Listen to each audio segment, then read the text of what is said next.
Hello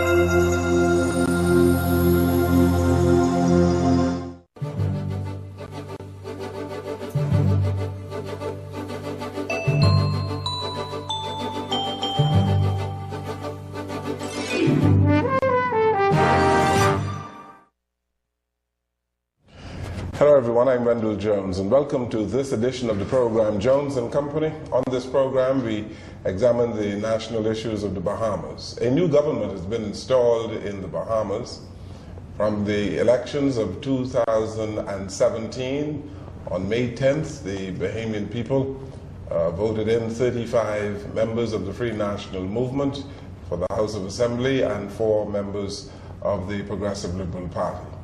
There has been a speech from the throne, and we have been over the last few days looking at the speech from the throne, dissecting the speech, and of course we are going to move on and speak with a number of the ministers of the government, the new Free National Movement government headed by Dr. Hubert Minnis, and of course we are going to speak with members of the opposition, the Progressive Liberal Party, now led by Mr. Philip Brave Davis. Over in the Senate, there is a new team as well, and the leader of the opposition in the Senate is the Honourable Fred Mitchell. He is our guest on the program today. Minister Mitchell has served for 10 non-consecutive years as the Minister of Foreign Affairs in our country, and he also served as Minister of Immigration. He was defeated in the general elections in the Fox Hill constituency. Mr. Mitchell, welcome to the program. Great, nice to be here. You have served for a number of years as the Member of Parliament for Fox Hill. It's odd now, I believe, that you are not there. Tell us, when you found that you had lost the election, what you thought? Well, obviously there'd be a sense of disappointment, but you know, I'm a politician, and the calculus is in any contest you win or you lose. So sometimes you win, sometimes you lose. Time to move on, really. You were surprised? I can't say I was surprised. I think disappointed is probably the word, because I thought we'd done the work and provided the public goods and the services to people which should have brought about the result. But it appears that that Fox Hill was not immune from the wave which took over the rest of the country. You saw the wave coming, so you knew that you could lose? Yes, yeah. You can't pretend that you didn't see it coming, but you felt that sufficient work could be done to reverse that trend. When did you see the wave building up? Because, you know, it is said in our politics that you win by a groundswell, and so there was a wave. Some people call this a political wave in the country. Well, I think the public indicators, of course, would have been the results of the various referenda that were held. I mean, those were clearly messages to the government. And it didn't seem to me, again, just without going into the empirical evidence, it didn't seem to me that the narrative had changed following those various events. I think most of us tried our best to continue to provide the services and also to provide the necessary governance to make sure that the country was moving ahead in the right direction. And I think it was moving ahead, but clearly the public saw it otherwise. So from the first referendum on gaming, you thought the government was on a bad wicket and could lose? I don't quite describe it in those words. What I'm saying is that if you want some public indications that there was a shift in the public mood against the former administration, you can look for statistics or statistical or empirical information in those two referenda. Well, you know, a whole lot of people are now discussing why the Progressive Liberal Party lost. You had a very comfortable majority in the House of Assembly. Your team, your side, thought that you had done a whole lot of things in terms of national health insurance and the University of the Bahamas, and they named them. And there were a good number of Bahamians who were impressed. Obviously, the vast majority weren't impressed. So would you say were those things? I know the referendum, the referenda, both of them contributed, but what were those other things that turned the population against the PLP? Well, one of the things is I'm in a derived position now, not in a substantive position. And so I want to be careful about any public speculations I make about why we lost or didn't lose. There is a process which is ongoing in the party at the moment to analyze the results of the elections and to determine what the factors are that led to the loss. I mean, we can speculate on a lot of things. All I was saying is that you could look at those two public things that happened, which indicated that there was a shift in the public mood. What I discovered, of course, during the course of my campaign is that people did not connect the public good with something which affected them personally. And so even though you could argue, well, the environment was cleaned up, or the public parks were fixed, or there was a community center, none of those things people seemed to connect to themselves personally. And there was a fatigue factor, it appears, in the country largely, which made people tone deaf to any argument that you could make in favor of the Progressive Liberal Party. And this happened in 1997 as well. So, but I think that the best I can say at the moment is that these things are cyclical. At a certain point, the public just turns off and your turn is up, and there's nothing you can do to reverse it.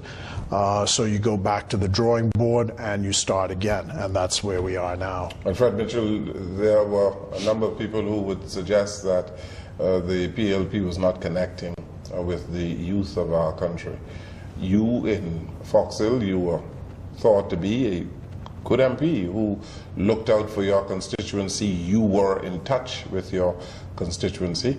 You had just recently completed a state-of-the-art community center, and when people were discussing who would win and who would lose, you were always in the win column for even FNMs. Well, you know, I'm much too cautious, as I told everybody who was coming through with these predictions, to predict one way or the other. My view is you put the best foot forward in a campaign and you try and put the best case that you can. But there's so many factors which are at large that can affect an election result. For example, when I appeared on one of your programs here, there was a concern that I raised about the use of foreign money as it affected the campaign, and as it affected in particular the way the Progressive Liberal Party was being portrayed in the public domain.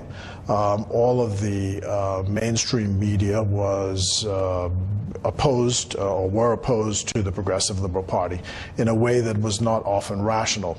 And this was reinforced and buttressed by foreign money.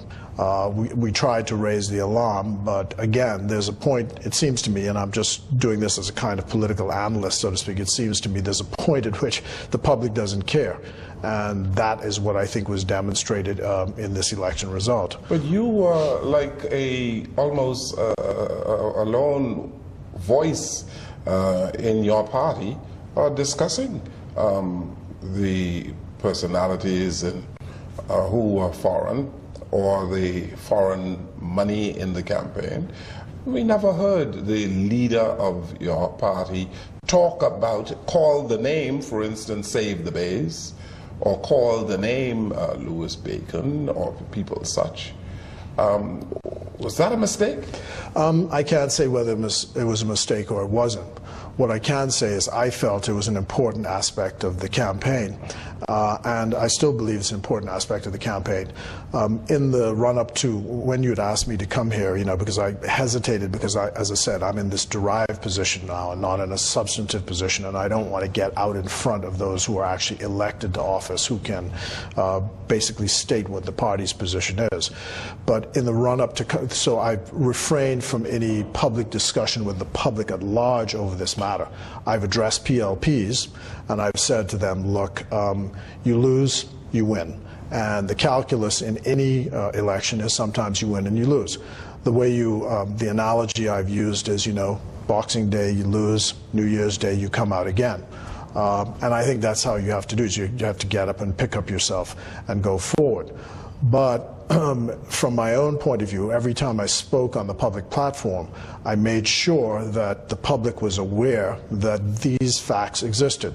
The fact is that the Parliament was told $8 million passed through the account of Calendars & Co. and Fred Smith. I believe that the Financial Intelligence Unit should have frozen those accounts and examined where the money was coming from and determined whether or not those people were acting within the remit of a charitable organization, because the evidence was that they weren't. During the course of the campaign, Mr. Smith became, as he is, quite voluble, boasting about the fact that he was giving money to this one and that one, and even suggested that I, as the immigration minister, come and ask him for money, and he might consider it. So this was the level to which this kind of financial influence was being exercised. That, however, as I said, in the scheme of things, did not gain traction. What I do think, of course, is a fitting analogy as I look at what is happening in the United States, and notwithstanding the fact that it had no traction during the election campaign in the United States about the ties to Russia, you see that slowly the matter is dripping out. And I think that it is incumbent upon me, now that I have some parliamentary voice, to raise this matter again, because if there has been undue influence on Bahamian elections, I think we need to get to the bottom of what happened. And particularly since, I mean, I spent my time in the Senate when the speech was being read, just smiling the whole time. I was bemused by it.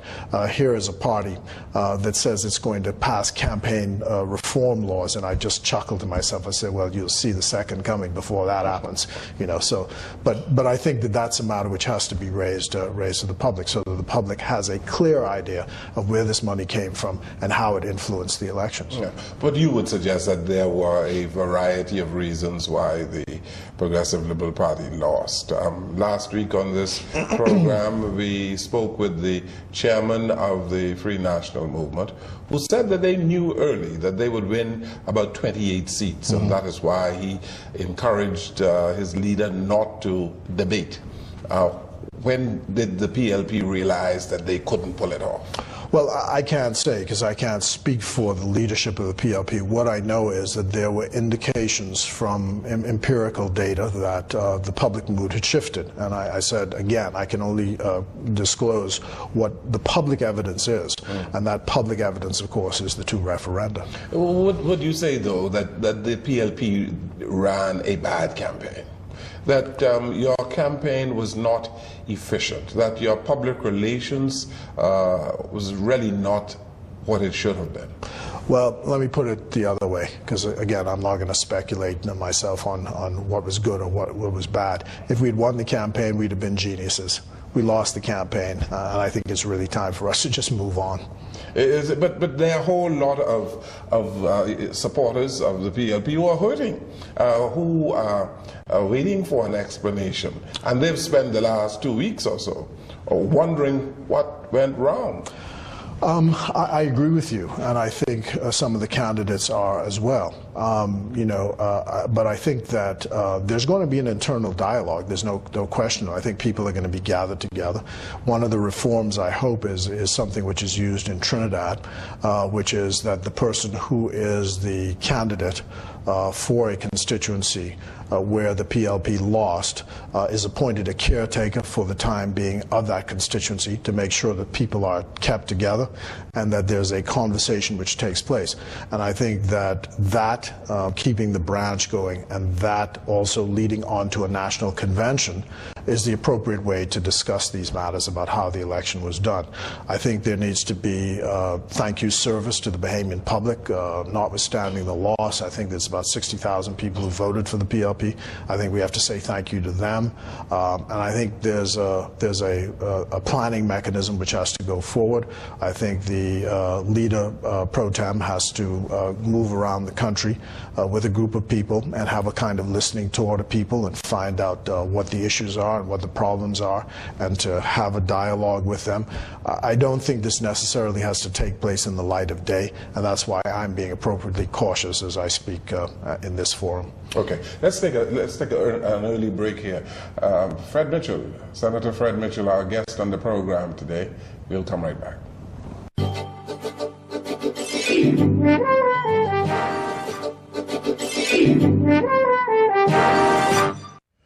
back here on the program Jones and Company, and today we are speaking with the former Minister of Foreign Affairs and Immigration, Fred Mitchell, who is now the leader of the opposition in the Senate since the general elections. Minister, there is I beg your pardon, there's a thought that there is an erosion of the base of the PLP in the country. Do you feel that? Again, you have to look at the statistical data. The fact is that we are now down to one seat in New Providence, and that seat is the old Southern District, the remnants of the old Southern District. But the outer parts of it, which include Baintown and Centerville, have now gone to the Free National Movement. That is something which has to be examined, I believe, and to discover what went wrong in those particular constituencies. And it suggests again that perhaps we are not at Edom with the people who are in those constituencies, and we have to understand what happens. There's a view that the old PLPs are dying out, and that the Progressive Liberal Party has not been connecting with the new generation. The new generation is somewhat oblivious to the principles and objectives of the Progressive Liberal Party, and that the PLP has done a bad job in educating people. I've heard those arguments as well, and I suppose some of them are compelling because, of course, the empirical data suggests that there is some kind of disconnect going on. So whatever introspection takes place after this election, it must examine all of those things and discover why. I mean, I was, again, I spend my time being, I'm sorry, I'm going to use this expression quite a lot, bemused. I was, a friend of mine from California is here and had his daughter's wedding here. And I went over to Paradise Island, Atlantis, and I went into the holding room, and one of the young managers, 27 years of age, at Atlantis, I spoke to him and I said, "Can you take me out to the place where the wedding is taking place?" So he said, "Fine," and he walked me out to the place. And as we were going along, he turned around to me and he said, "Oh, so are you the wedding planner for this event?" And I smiled. I said, "No, I'm the Minister of Foreign Affairs for the Bahamas." He said, I'm sorry, I didn't know. 27 years old. Wow. And a manager at Atlantis. Wow. And so, again, a youngster on the basketball court, brand new basketball court that's been put down in Eastwood at several $100,000, and a brand new surface being put down. So the game stops. Youngster walks over to me and he says, "I've never met a politician before." I said, "Oh, yeah, well, I'm one of them." He says, "So are you going to get me a job?" And I said, "Well, job? What are you qualified to do?" It doesn't have BGC, it doesn't have BJCs. And so anyway, I said, "Well, all I can do at this point is take your name," and so on and so forth. So just probing him, I said, "So where are you from?" And he said, "I'm from the Forest Exuma." I said, "Oh, the Forest Exuma." I said, "Well, that's, people in the Forest Exuma almost all vote PLP." He says, "Yeah, that's them, but not me. They must get something from the PLP, why they vote PLP, but I haven't got anything, right?" And I said, "Well, no, I don't think the people in the forest vote PLP because they got something from the PLP. I believe it's, they believe in it, it's philosophy, it's a movement, and so on and so forth, and so they adhere and believe to that movement." He said, "Well, yeah, that's them, but that's not me." And he broke off the conversation. Tell me, because I've been speaking with a whole lot of young people who do not know about the philosophy of the PLP, and they seem not to care.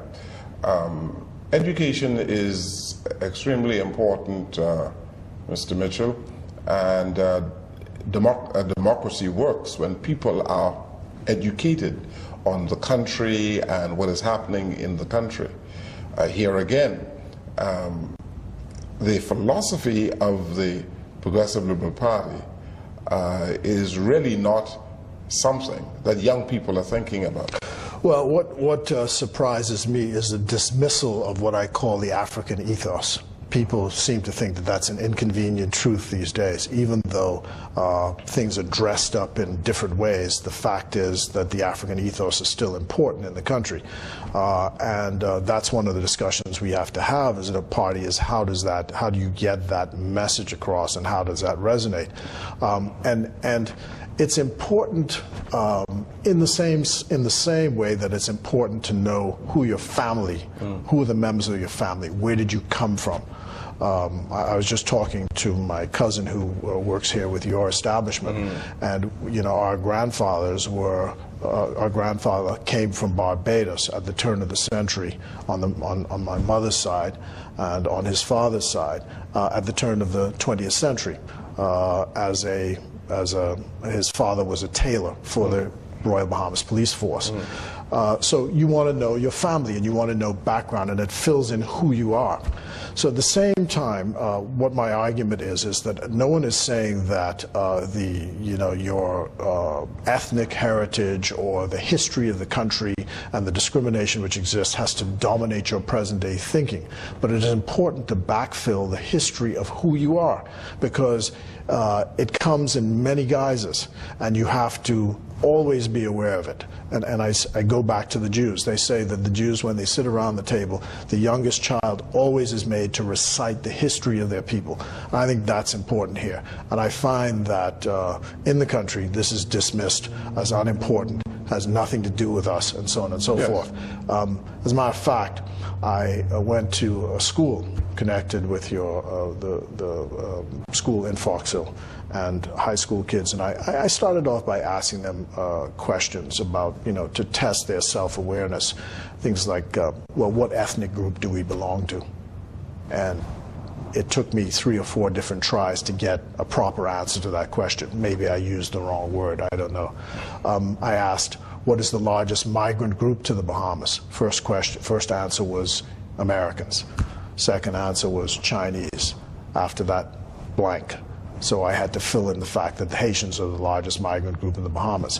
Third question I asked them, when is the date of the emancipation of slavery? And I asked this one not because I was trying to be complicated, but because up on the wall there's a poster which tells them the history of slavery, when it was abolished, and so on and so forth. Nobody could get the answer. So I spoke to a constituent who lives just down the street, and his 18-year-old came up, who's a young swimmer, and wants to get involved in helping youngsters swim. And then it turned to public policy and public affairs, and he says, well, this is where I break off and I leave. I'll leave you and Dad to talk about that. And he said to me, what is it that we can get? How is it that we can get this next generation engaged in public policy and an understanding of their role in public life and where we come from and where we're going? That we didn't just drop out of space.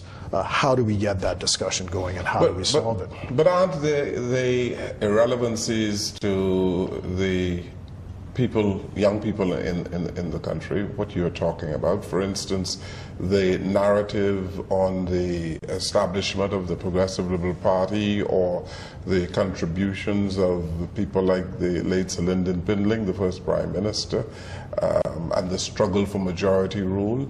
Are these things relevant? Are young people interested in these things?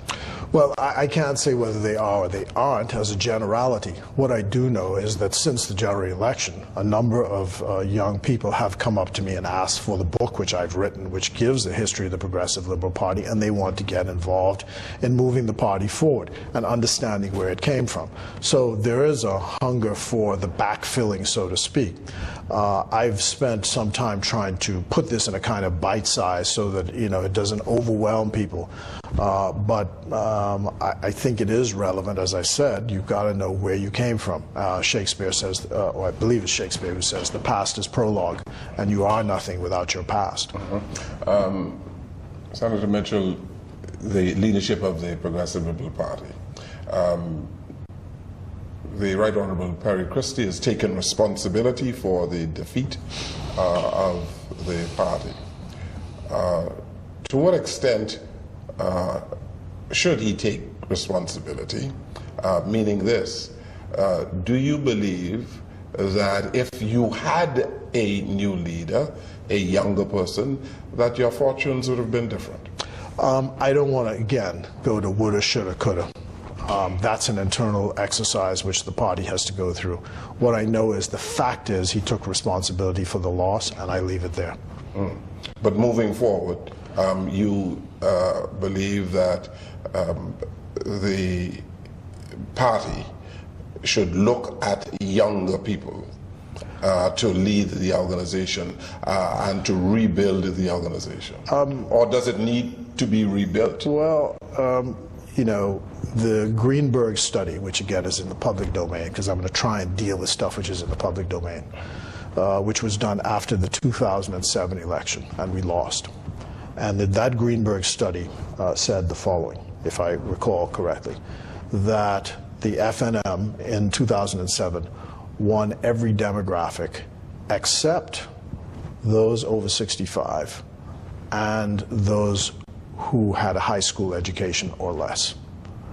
And they told us in 2007 that a party that does not do something about that demographic in the middle is headed to the graveyard. So I let the empirical evidence speak for itself. So the party is at risk.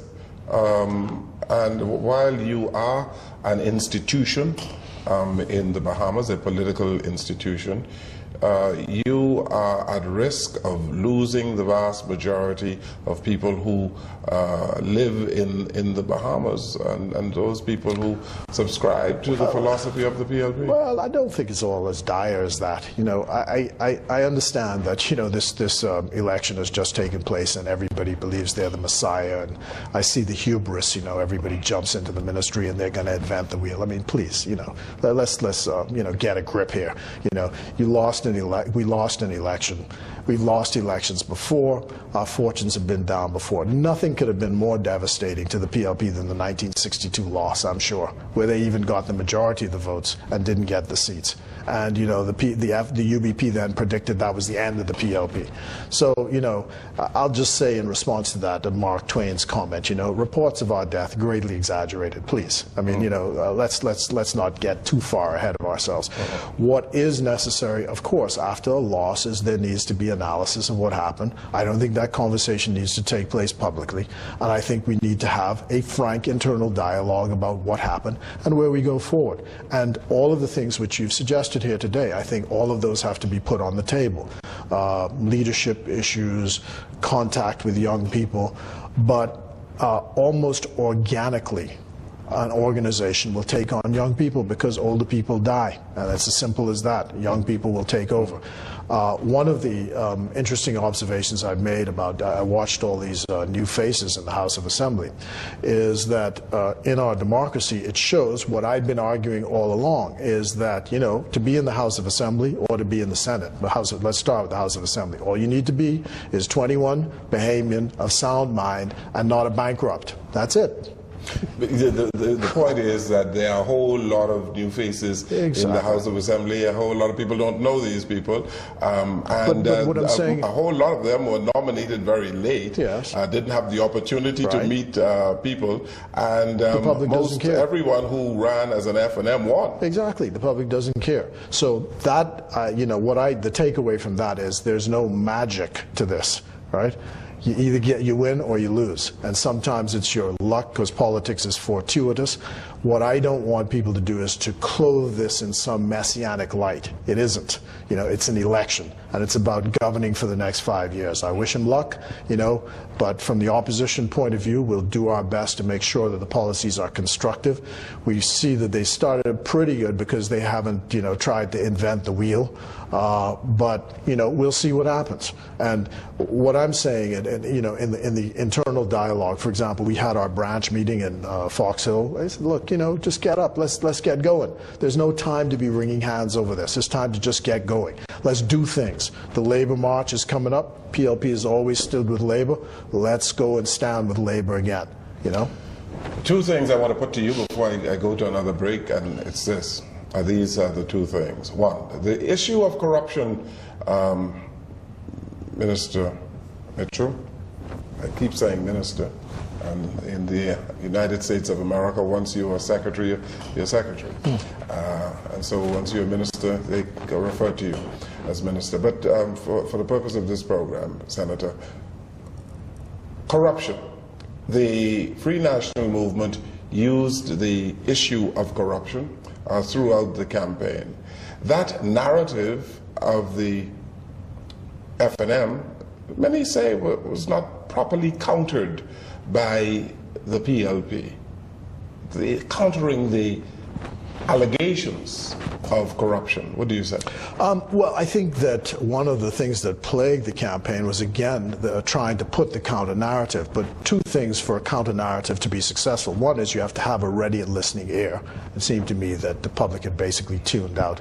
And number two is you've got to have the media, which is responsible for the distribution of information, painting a balanced picture. Clearly that did not happen. And all of them are conflicted. You know, the Nassau Guardian didn't want national health insurance because it was going to take away the business from Kalina, which is owned by the Nassau Guardian.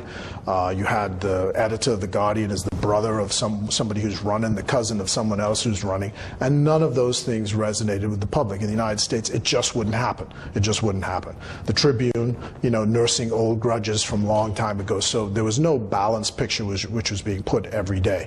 Now, where I think a number of the younger ones are faulting us is that they're saying that we should have had an instrument ourselves which was at our disposal to disseminate information, and that was not forthcoming, that the management of social media was not forthcoming. But here's a counter-argument on that score. It is easy to point the finger and say things are wrong and this and that, but what I find is that you can cannibalize yourself by too much internal dialogue and not doing things. By this I mean, we should do, you know, you go on these chat groups, for example, and you say, oh, we should do this, we should do that, we should do this. But look, when Mr. Christie lost in 2007, he and his colleagues went to the speech from the throne on that day. They started off at the Southern Recreation Ground, and a group of PLPs joined them, and they marched to Parliament Square. Didn't happen this time. We're the youngsters who say, you know. Yeah, but on the issue of corruption, though, there were many charges made on corruption. And were these charges properly answered? I can't say whether they were or they were not. What I know is the proven case of corruption was not against the PLP, it was against the F&M. Proven case of corruption. Had nothing to do with us. And what I know is they may argue all of those things that they put forward may have, you know, clouded the arguments and so on and so forth. But, you know, where's the smoking gun? That's the issue. Where's the smoking gun? And so your counter-argument, as you say, people just tuned you out. Yeah, I think they just tuned you out. And I think, you know, I think when we look at this in retrospect, much of this we'll see is cyclical, you know, and when the public's tired, they're just tired. Okay, you know, let's take this final break here on Jones and Company as we continue our conversation with Senator Fred Mitchell. We'll come right back.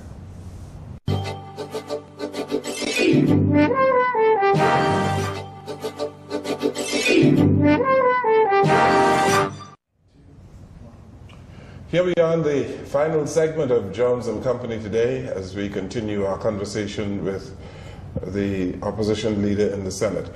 Senator Mitchell, the new government, the compilation of the new government, what do you think?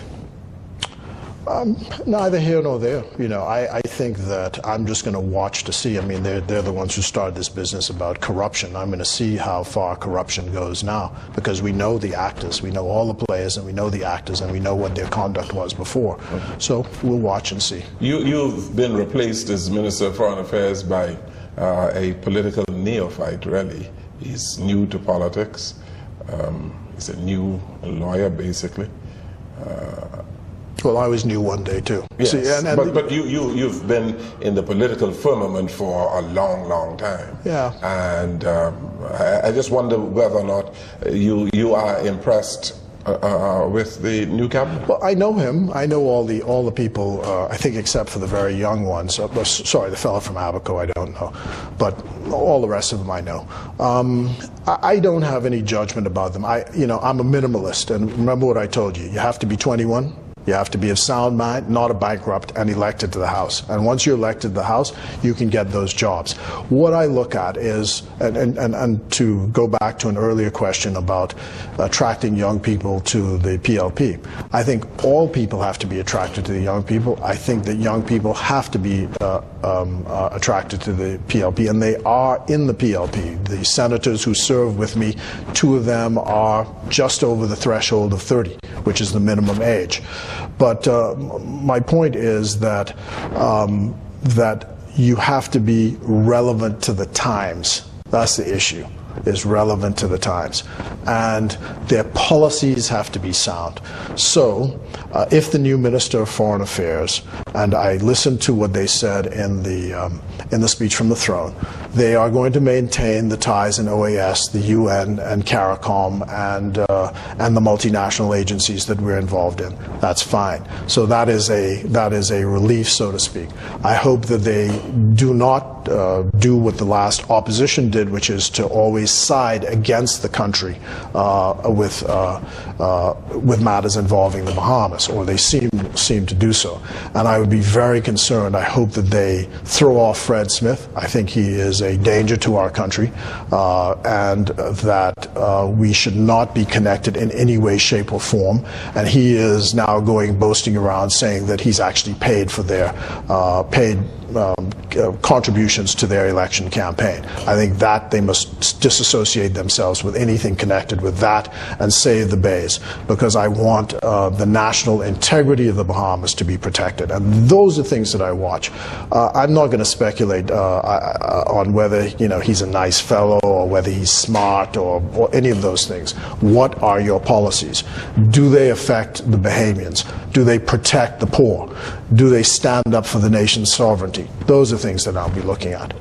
So when you look at the speech from the throne, for instance, and we've had many reasons to nitpick on some things in the speech from the throne, your general impressions. I know you're going to have an opportunity to debate the speech from the throne in the Senate, but for the purpose of this program. Well, I think I would stick with what Mr. Davis said at his press conference. Essentially, we were looking to see whether or not, all these promises and wild allegations that were made on the public platform, whether those translated into the actual speech.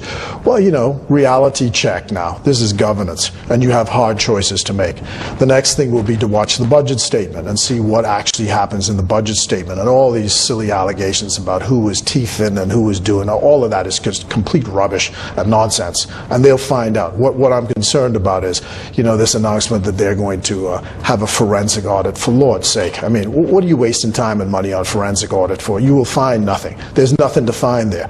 What I'm concerned about is that the little people who got these small contracts which help them make a way, are they going to make them the target of elimination, saying that they're cleaning up or doing some foolishness? And it's always the F&M's way when they come into office. They're always forensic audit, the PLP of thieves. I ask this question: How is it? We're all raised in the same schools, raised in this little country. Most of us are family to one another, go to the same churches. Tell me how it is that the PLP is suddenly the repository of all that's evil and crooked, and the F&M is all that's just. How does that stand to reason? It's nonsense. It's rubbish. But, they were able to successfully sell that in the last campaign, and, God bless them. But, we're going to do our best to stand up for the people of the Bahamas, given the philosophy we have. As I said, the new leader will be doing a lot of stabilizing. Obviously, it's a shock on the system to lose the election in the proportions that we have. But, rebuilding takes place. I go back to education again with respect to VAT, value-added tax. And the refrain throughout the campaign was to give an account for the VAT money. Yeah, well, that's a clever bit of nonsense again, right? Yes. I mean, are you suggesting then that the FNM was elected through false pretenses? Well, I don't know what to say. I mean, they just, I did a personal statement and I said it was a combination of things. One of them was turning these clever phrases, getting them in the imagination of the public. But, they sat there. They passed the budget. They know that the budget is what it is. They're line items. It shows where the money goes, where it's collected. And they know that 70% of the money collected by the Bahamas government goes to pay salaries. Matter of fact, Peter Turnquest, he better be able to know on the 15th of next month where the money's coming to pay for June. That's all, this ain't no time for platform and, all this stuff. 15th of June, you better have the money in the bank to pay the salaries. And that's where the VAT money went. And, I chuckled again, chuckling bemusement all the time, sitting in the airport. KB has this song about we got jokey leaders in this jokey town. Well, guess who the leaders are now? Well, the town is not jokey at all. I believe Well, I thought it was a foolish song in the first place. Silly song. But you see, it's an example of you dig one grave, you dig two. Throughout the Bahamas, from Inagua to Bimini and many points in between, most points in between, the people voted for the Free National Movement. They are now leading the country, and I believe that you will do all your part. You mentioned it earlier on, the future of the Progressive Liberal Party. How should it look? What should it be about moving forward? Whether or not 4 people in the House of Assembly can provide a dynamic opposition to 35 people. You never know. You never know. Pindling and those were reduced down to 5, and they did a great job, magnificent job, if you have the people behind you. You never know who steps up to the plate and what it brings out in them. As I said, my personality is not doom and gloom.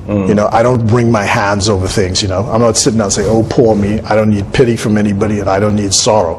What I know is we lost an election. I know that tomorrow morning the sun is going to shine, and the bees and the birds don't care whether the PLP lost or didn't lose. The world is still turning. So we have to take that spirit. We've got to get up, take up our bed, and walk. That's it. But perhaps there's a large number of people in the population who see no real philosophical difference between the PLP and the FNM. They see the same type people in both political organizations. As you said, we come from the same communities, same churches, and all the rest of it. What do you say to that? That the young men and women in the Free National Movement are just like the young men and women in the Progressive Liberal Party. No question. And what I'm saying is these are two centrist organizations. There's no communism, there's no far right here. Right. We're both in the middle. And we govern in the middle, no matter what extremes you see on the platform. That's why you're bemused at these things and these expressions and this huge agenda and so on and so forth. For example, this agenda that they outlined in the speech from the throne has to be executed by the public service. The best they could say is that they're going to do training to help with the efficiencies of the public service. Well, good luck with that. What I know is every Progressive Liberal Party minister can tell you the tales of the difference between sitting in a cabinet, making a decision, and the execution of policy. For example, if you make a decision to build a school in the Bahamas, it is usually 2 years from the day you make the decision before the shovel is in the ground. Who knows why? But that's what happens. We have to improve that. There are lots of things we have to work on. And I had wished, or still do wish, that there'd be a national conversation on how we improve those things.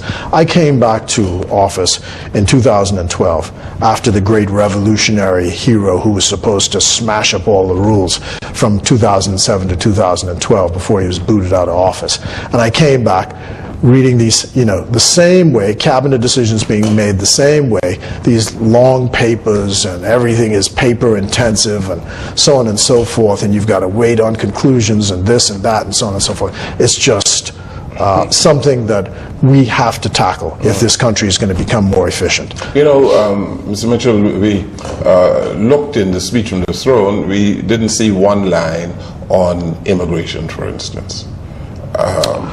Yeah, I mean, I'm going to point out all of those things, but you see, again, this is why I said, and I've mentioned this fellow several times, Fred Smith has clients who have problems with immigration, and that's his main problem with me, is that I stood as a wall between encroachment of people who were involved in things that they shouldn't be involved in the Bahamas, and I stood up for the Bahamas, and I'm saying those policies have to continue. He called the Immigration Department Makoots. You know, that's a derogatory expression, calling them the kind of secret police who are involved in killing and maiming and torturing people. Like the Tonton Makoots in Haiti. I mean, this is just outrageous stuff, because the Immigration Department now has just over 300 people to police this country nationwide. So we made a decision that over the next term, we would bump up the service from 300 to 900. He says that these are my secret Makoots that I was going to hire. I mean, this is just outrageous stuff. Now, we're going to see whether when Brent Simonet becomes the minister, whether or not the floodgates are going to open again. That's what. So I'll be watching that very carefully, watching it very carefully.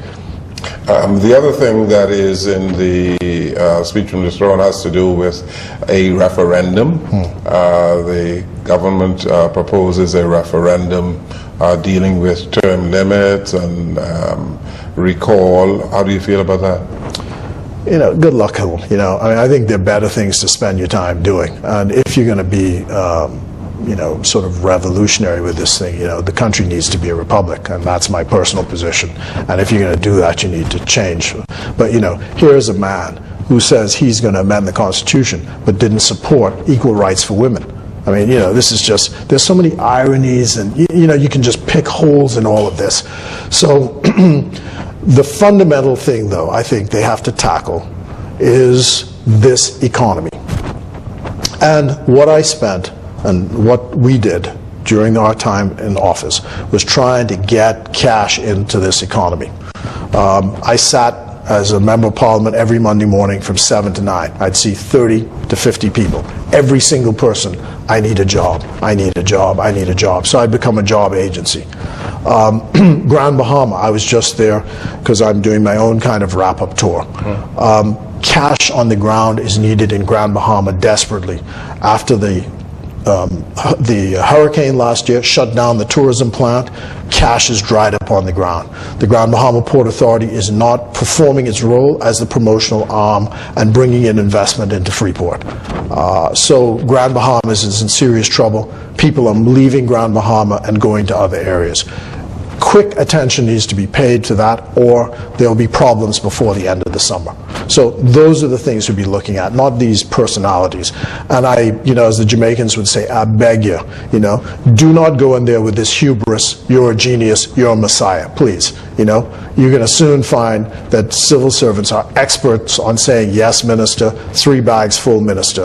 But the fact is, keep your feet on the ground and understand that 5 years from now, just like Mr. Perry Christie was being taken around by a permanent secretary 5 years ago, and this one was being taken around by a permanent secretary this time, 5 years it could be somebody else. So let's have no magic about this. And I wish and invite young people. The line is short in the PLP now. I want them to join. You know, it costs $5. If you can't afford to pay it, I'll lend you the $5 to join. But seriously, join the PLP. That's the place to be, because the future is with the PLP. Fred Mitchell, thank you so very much. Yeah, and we wish you well in your new role as leader of the opposition in the Senate. Thank you so much. Yeah. Thank you for watching and listening to our program today. Good evening, everyone.